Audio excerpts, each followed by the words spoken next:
अरे जब से भइल हमारा ओकर प्यार के शुरुआत, एक दिन भी बीच होत ना रहे, बात होत रहे हर दिन हर रात। और हमारा के विश्वास दिलैलक कि हम तोहरा बिना जी ना सकीला।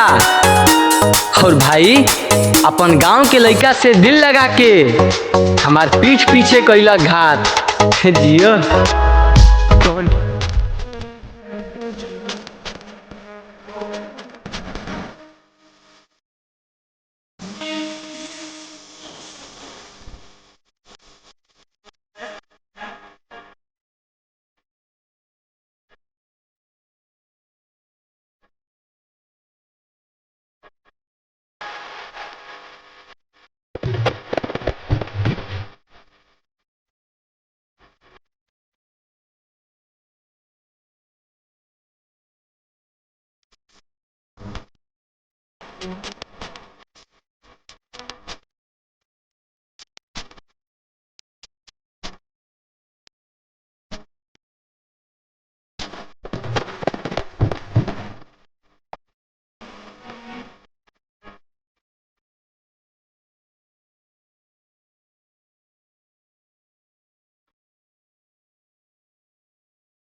अरे हाथ काट के तू प्यार के साबित करत रहीस।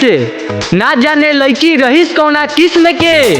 अजान हमरा रहते तू अपना जिंदगी में केहू और के लैलिस। अब तू ही बताओ कितना दाम लगौले रहे नैका आशिक तोरा जिस्म के। जो रे बेवफा।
अरे बेपनाह मोहब्बत के दिखावा करके बाद में तेही गई बड़ी समरा दिल पे लात मार के।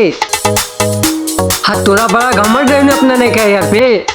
देख ना वो तोर इज्जत कैलस और ना ही तोर परिवार के। कौन